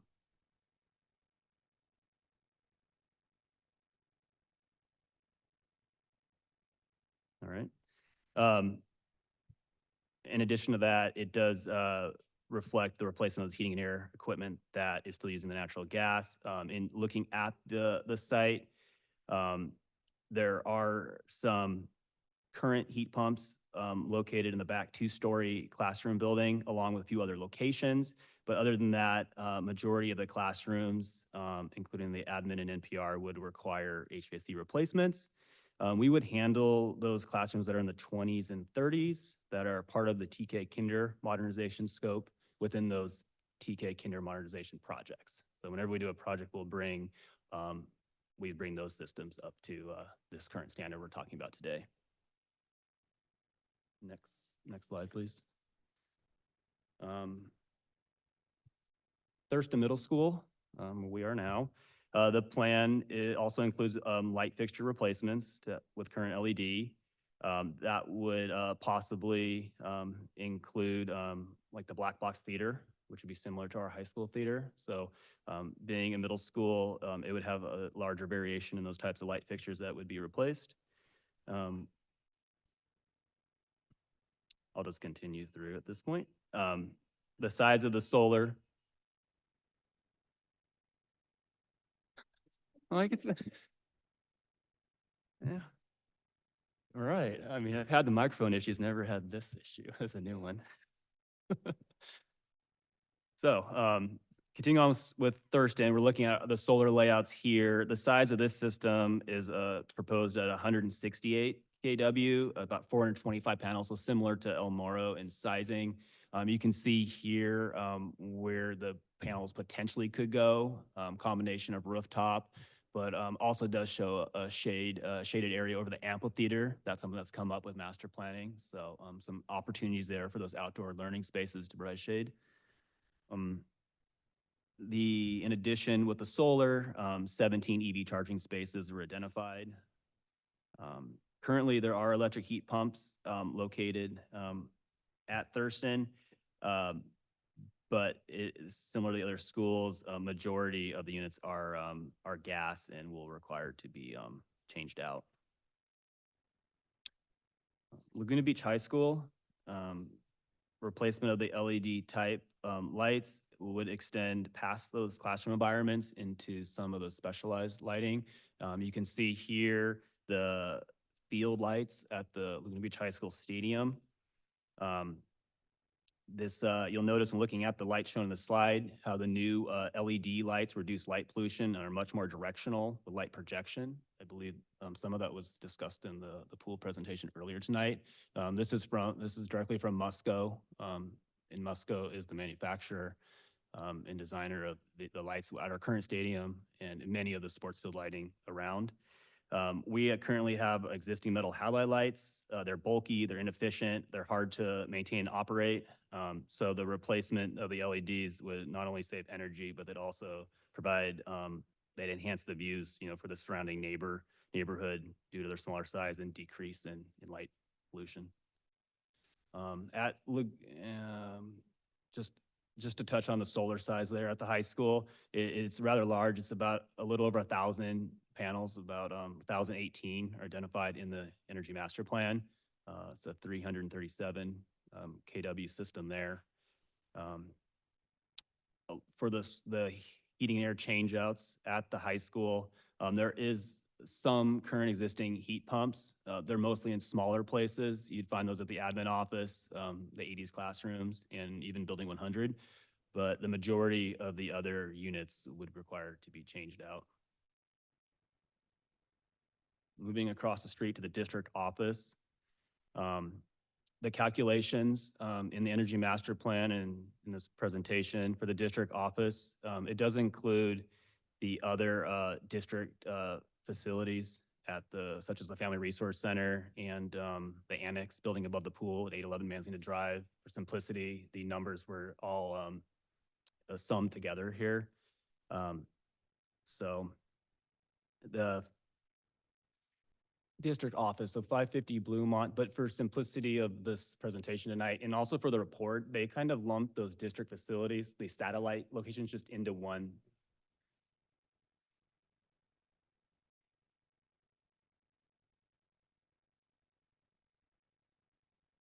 So that is timing. That is absolutely would be the first question here with timing. So the report basically gives us two options. If we keep the building as is, this is a way to tackle our energy target.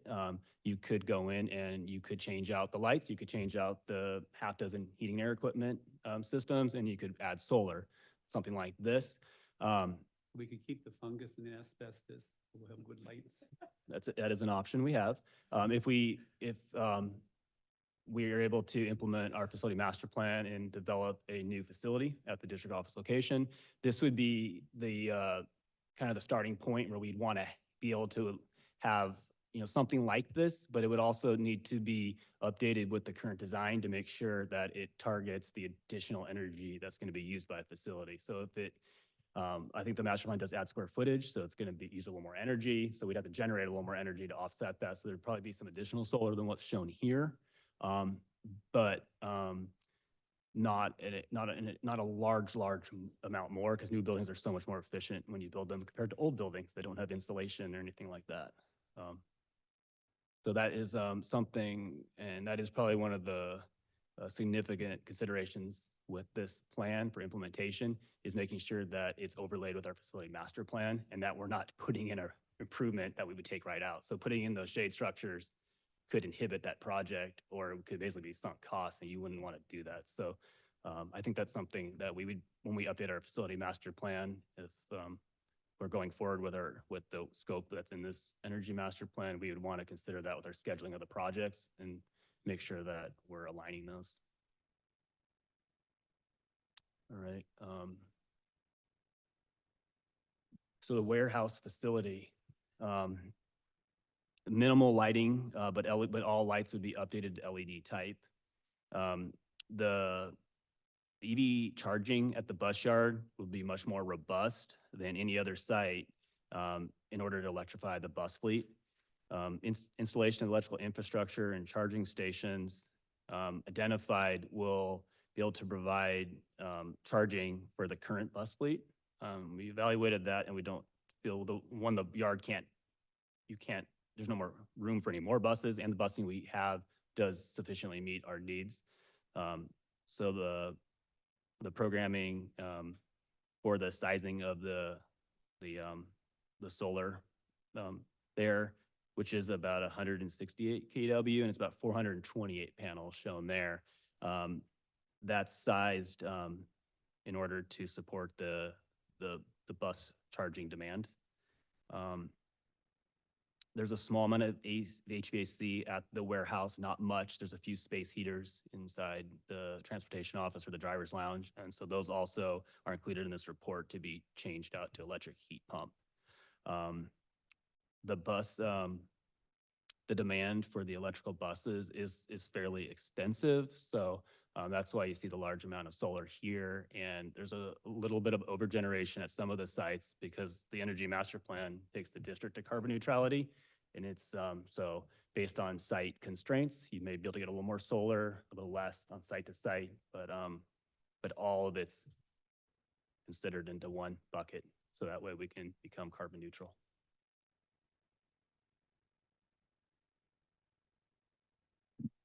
Okay, so that takes us to the cost estimate that was also in that P2S report, is about $19.5 million.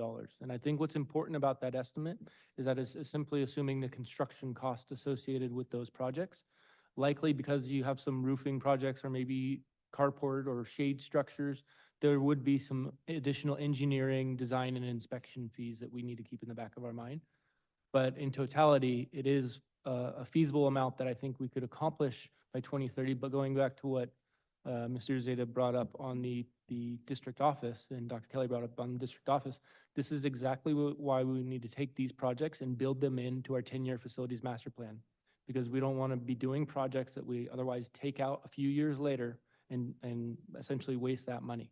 So we're going to be very thoughtful with that, and that's why we're bringing this to you tonight. And it's also going to take me into some financing options in the next few slides. But before I get there, you'll notice that the bulk of the costs are associated with the addition of solar and those mechanical unit switch outs. It's about a little over $17 million tied to those projects.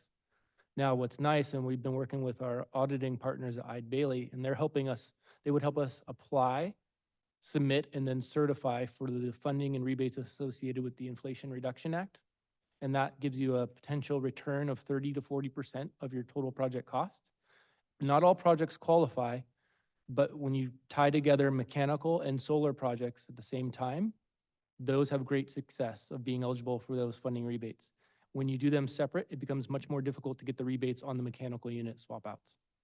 So it's important that when we look at doing these projects, they are the most expensive when you do the solar mechanical, but that also offers the greatest return on investment for our school district. So when we look at how could we possibly essentially front load our capital improvement program to get to some of these projects before 2030 and make a significant dent in our carbon footprint. And what we've talked to our financial advisor about are the option called a certificate of participation. Now, simply, it's not called a loan, but it acts like one. It's essentially a 20-year loan at a very low interest rate just due to our AAA status rated. We were able to run scenarios with our financial advisor to show what the cost of these loans were. And I'm going to start with the first scenario of being a $20 million COP. So when I say certificate of participation, I'm just going to start from now on calling it COP. $20 million COP would cost an annual amount of about $1.45 million to pay back over the 20-year time. In order to fund that, we would simply reduce the amount we contribute to Fund 40, which is currently $2.2 million, by that amount, so that we would only now contribute $750,000 to Fund 40. So we're still working within that $2.2 million that we're used to annually and is budgeted for, and there's no real impact on our general fund. One of the reasons that we would want to do something like this is, like I said, accessing the funding sooner rather than later. There's no guarantee how long the Inflation Reduction Act funding will be available. So if we want to get those rebates, we certainly want to do as many of those projects as we can before 2030. But also, we know the cost of construction doesn't go down year over year. And the utility costs that we're able to save with the offsets of solar generation, the sooner you start that, the sooner you start seeing savings. So it's a give and take, but in totality, when you look at sustainability projects, it is one of those things that I think may be worth the board considering financing. But I also wanted to talk about some other options with this as well, which would be looking at the range of a $15 million COP. And that could be allow us to accomplish some of the projects, still making a significant dent in our carbon footprint, but not all of it. And that would be at a cost of 1.1 million on an annual payment over 20 years. Then again, that means that our Fund 40 would then be modified to 1.1 million. So equal amounts Fund 40 to COP payment. Or if we really wanted to try and fit all of the projects in before 2030, we could do a $25 million certificate of participation. And that would cost the district about $1.8 million annually. So leaving us with a $400,000 contribution to CIP. Now, and actually I misspoke there. It would more than likely not be CIP, it would be to the facility repair replacement program, because the COP money would be to front load that CIP for this work. Now, tonight is only brought to you for consideration or just to look at different scenarios,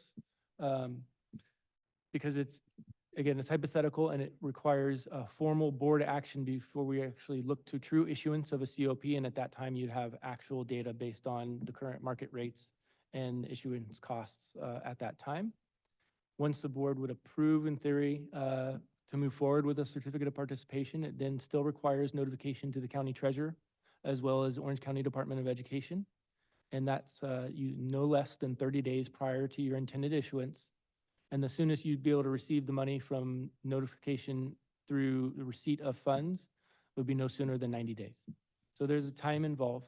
And we're not asking for any action on this tonight. I just want to make sure you understood the scenarios. There's also other funding, like potentially extending a general obligation bond. We know this community is very supportive of our sustainability initiatives, and that could be something that's integrated as well into our planning. And again, tied back into the facilities master plan. So we could have multiple different funding sources associated with getting this work done, or a bulk of this work done prior to 2030. And I think that's what Mr. Zeta and myself are so excited to talk to you about tonight, because it's difficult when you get a large report like we got from P2S to really understand not only what that scope really is, but then really dig into how the funding may work to support it. Just knowing that it's important work that we would probably want to do sooner rather than later based on all those reasons I identified before. Accessing the higher than normal incentives and rebates available today, offsetting utility costs sooner rather than later, and then being able to use those savings on utility rates for other educational purposes and investments. Now, another thing that we would include, and it's, I believe I talked about it a little bit on one of these slides, is we would want to include a 10-year early call feature on whatever certificate of participation you want. The reason it's a 10-year early call, all that means is you're allowed to pay off the entire amount of the remaining balance of your COP after 10 years. The reason you put it at 10 years is because any sooner than that, there's a penalty or a fee that you would incur. So we would want to avoid that, because then we're paying unnecessary costs. And again, there's a lot of work going into these projects. And so 10 years would probably go by in a blink of an eye anyway. And with all the rebates being received over that time, I do believe the district would be in a position where they would be able to pay off after the 10 years. So that's the only reason I wanted to bring it up in the slides. So with that, we are happy to take any questions, and thank you for sitting through our shortened version of our comprehensive energy master plan report. The same as with the previous presentation, we can have public comment after the we've made the presentation. Do we have any? I have no cards. Okay. Thank you. So go ahead. I really appreciate you shortening it. I need a little clarification. So you said we could possibly get 30 to 40% reduction for mechanical and solar? The rebate, so. the rebate. You know, based on like $17 million of estimated work, Mm-hmm. according to the auditors and the Inflation Reduction Act, when you bundle solar and mechanical projects like this together that are qualified for sustainability rebates, it's between 30 and 40% that people are expected or seeing that they're receiving on those project costs. So then would we be paying only about 11 million? Or something like that? If we If it- got that much You back? could, yeah. I mean, It would equate to about 5 million if you assume the 30 to 40% in rebates. But again, it's hard when it's just estimates. mhm. The nice thing is working with our auditors is they really provide a fine-tuned estimate and submit the application on our behalf, and because they have to certify on that. And there might be some design costs that aren't included in there, but that's to be determined. Now, could we wait and see if it was approved? I mean, do you just put it in and see if you get the rebate back? You don't get to put it in and then see, well, they're not going to give us much back, so maybe we don't want to do the whole project? I wish you could. You have to identify your funding source that you're going to pay for Okay. your portion, because it acts as a reimbursement. You essentially are doing the project, committing to the project, and then they're going to certify you did the project correctly before you get the rebate back. Okay, thank you for that clarification. And the electric heat pump, which is not very costly, is that part of the mechanical unit replacement or the water heater? I'll let Ryan say, but it is not very costly, and that's why you heard him mention, we've already been starting to do that work, and it's, yeah, go ahead, Ryan. Yeah, the electric heat pump is an HVAC system, so it's just a different type of system. Instead of using natural gas to basically make a flame that heats the air that goes through, the electric heat pump is using the condensers that you see like outside of your home, and it's basically running the direction of the refrigerant forward and backwards. So most of the time, if you have gas run to your house, your system just runs one direction, and it's just removing, temperature from one space and putting it outside. And that's how it's cooling your house. But for the heat pump, it runs the other way, and it actually is taking air and, so it's exchanging it. It's like just reversing it. So they're actually very common. They're electric, and electricity over the years was quite expensive. Natural gas was always much cheaper. So the trend was always to use natural gas when available to run heating and air and appliances. But we've seen the adverse effects of that, and now we're looking at reversing that. So I just have a quick question about financing to make sure I understand this. So if you look at the two financing options, it looks like we would be cutting the amount in order to pay for the cost of the COP, right?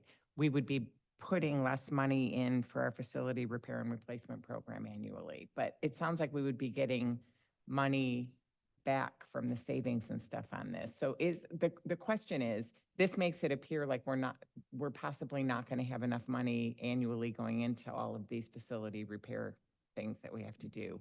But that's probably not the case, because you're not really reflecting the potential savings and stuff Got that it. we would Yeah, have. I would think of it more as front-loading the capital improvement program funding. So whether it's 15 or $20 million would go into our Fund 40 for CIP. And then we would only fund the facility repair replacement program by the difference of whatever that COP cost is annually. So that's that 400,000 to the 1.1 million. Right. Because we just have, that's kind of our deferred maintenance fund that we use for a lot of our roofing projects and such. But it would be like 20 years of doing that. Would that create facilities issues? No, because we are still getting a large front load of money into our capital improvement program. Okay.